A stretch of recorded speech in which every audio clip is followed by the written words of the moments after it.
Started for dentistry board prep and don't know where to start? We are here to help you. Welcome to Teachodontist and this is Sam. Today I'm going to talk about what to do and expect when you're preparing for NDEB AFK exam. This is part 1 of the whole video series, so make sure you follow along and do not miss any of those because it is coming from a lot of experience. Let's get right into the tips. Tip number 1, start from scratch. Do not buy other people's advice. Yes, if it is a mentor or if it is a tutor, then sure. Otherwise, the first piece of advice should come from NDEB website. Always trust NDEB website and their guidelines, and it will help you sail through. The step number 1 should be going through the list of references. Throughout your university BDS education or doctor in dental surgery education, did you use any of those reference book? If yes, then find that reference book, keep it close to you. If it's an e-version, put it on your desktop and try to collect as many reference books as possible, only non-pirated ones. And the second step would be downloading the release set of questions. People tend to ask us, hey, but there are no release questions in these exams anymore. Why do we want to solve or work on the release question? The release question, as per NDEB's strategy, is your syllabus. It is your course outline. You are learning everything from those release questions, what topics to cover, how to address a question, how can the questions be created. All those information would be given from the release questions. So those 3,000 to 4,000 questions should be by heart to you.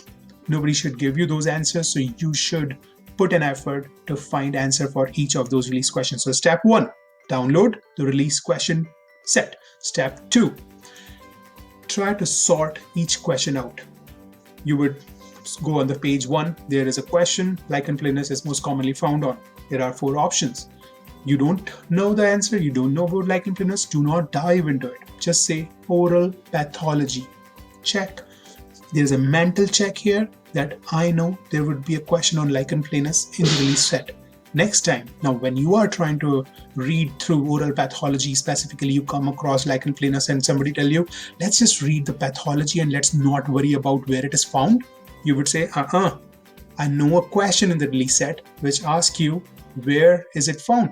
That means I need to know all the locations. And I saw there was buccal mucosa as well as flora of mouth. So I need to know which location is above the other ones, or what is the hierarchy, or what is the sequence. So that's why start from scratch, do your own research. Don't let anybody spoon feed you. This is a big debate. If I have to join a course, which course would that be? So there are many courses right now being offered for AFK prep, and it depends on you. The big ones are Prep Doc. I prepared from DSTC. It was amazing. And then there is ConfidentDentist and many, many more. There are online courses as well as in-class courses. What you want to find out is what suits you best. Is this course the reason that you are going to move from one part of the country or from one part of the world to this city just to do that course? Then think twice. There are other options available. It is important to have a course so that you can have a group of people who are going towards the same target. It is important to have a course so that you have a mentor, a teacher, a person who has been through this process and has been training many people throughout this process. So it's a good resource. Then a course can also offer you a lot of other literature and resources in a compiled fashion that is easy to learn, that makes your life a little bit more easier. So yes, they charge a lot of money. $4,000 or $5,000 is a big money, but you get some service out of it. If you don't want to do it, I'm not saying that it is impossible. Give yourself not 5 or 6 months, give yourself 1 year of time, and at your own pace throughout that 1 year, spread out the preparation.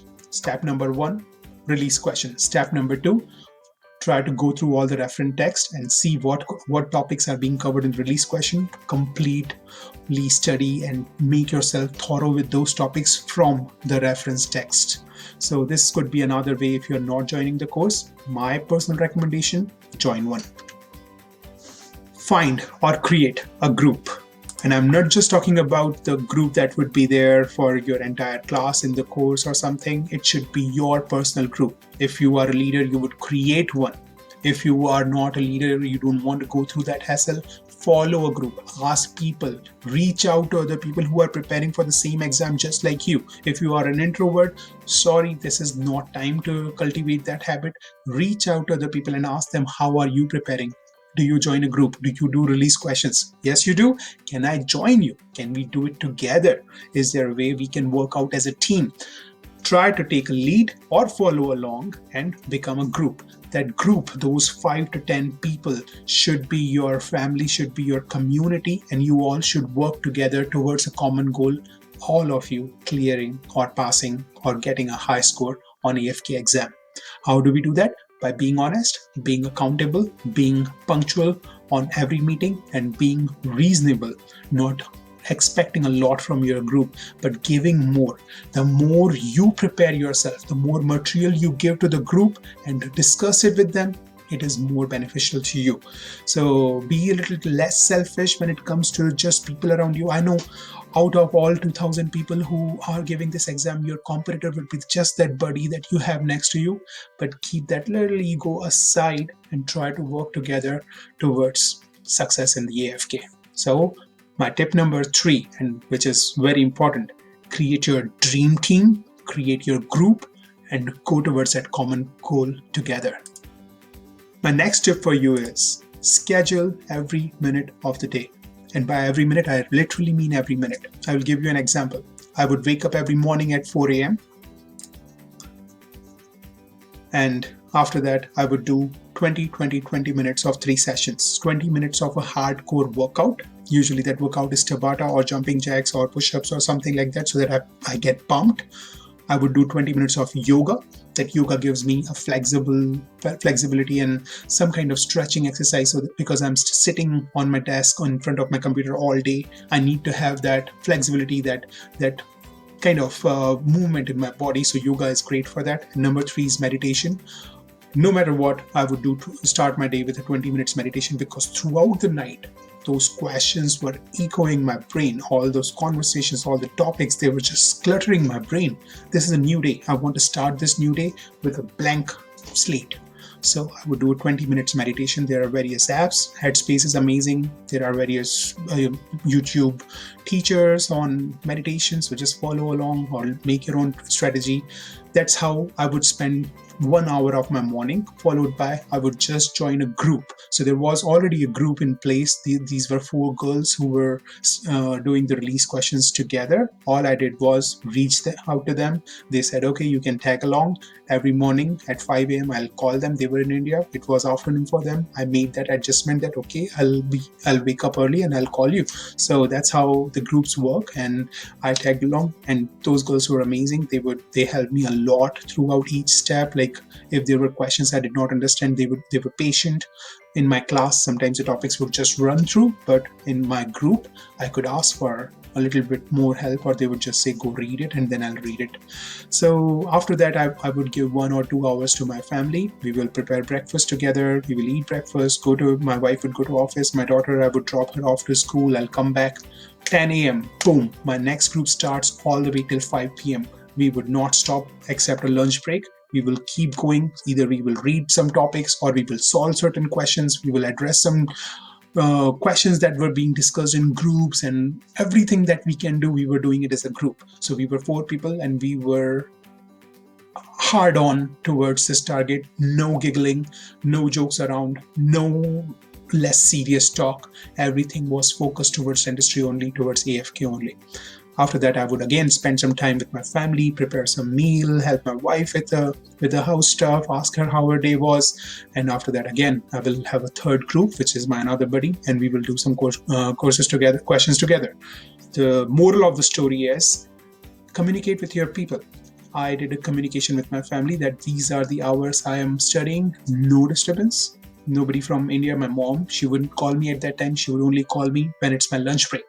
My friends, they have to understand if this is a focus, or this is a goal I have, then my friends should know when to call and when to reach out to me. It's like I'm in office. I cannot pick up your call.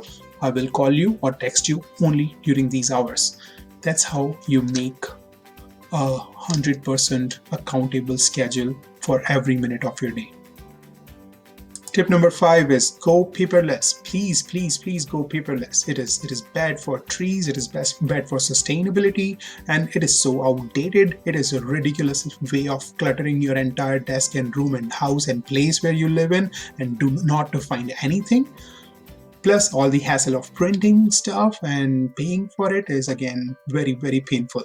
Rather, digital note-taking. What is digital note-taking? There are various apps like OneNote, and that is my favorite. There is Evernote and other iOS apps too, but OneNote is my personal favorite. How I use it is when there were lectures going on, I would take screenshots of the lecture notes and I'll paste it on my OneNote. I created each notebook individualized and customized to each subject and how I study it. So in further videos, I'm going to share you how my OneNote structure is and how can you make your OneNote from day one or even start now and make it an amazing tool for your learning and collecting the notes, collecting all the information, not just collecting. Collecting can be done with paper too. Going back to that information and not just going back. Remember that information, mark it, go back again to revise it. There are also other apps that we can use for note-taking, but so far OneNote was amazing. I highly encourage you to find the one that suits best to you. OneNote is free, that's why I'm encouraging on that one. Evernote is free up to a certain level, but still, you decide what fits best for you. But please do not go for those prints of papers, and people find textbooks and they print out textbooks and keep it on their bookshelf and never see it. That's bad. That's not even in this age. It is not fair. I know some of you might ask a question that I am used to studying from book. I do not like studying from screen. Sorry, you watched 4 series on Netflix with back to back without any fatigue, right? You browse your phone for hours and hours and you do not get eye fatigue. But suddenly when you are reading something for a textbook purpose, your eyes are fatigued. That's not fair to say. Okay, we all have developed this digitalized lifestyle and we should use it to the best. So digital note-taking is the key. Digital minimalism. If you are familiar with this word, you would know what I'm talking about. If you're not familiar with this word, it means get rid of all the distractions that you have digitally. Your laptop should be so clean that your desktop would only have things related to your dentistry exam and nothing else. Your phone, my phone, when I was giving this exam, was absolutely clean. It had nothing, no apps except a messenger because I was talking to my group and my family. I had a YouTube app because I was again and again going to YouTube, but I really cleaned up my YouTube. There was no videos except dentistry related videos or motivational videos and some meditation videos, but nothing else. And my rest of my phone was clean. Like I was using hardly 500 MBs of data and of the memory in my phone. That's what we call digital minimalism. I just learned from a very good author. His name is Mr. Robin Sharma, and he was saying that in this 21st century, if you want to achieve certain goal, and it is a very high aspired goal, the person who put the maximum hard work may not win.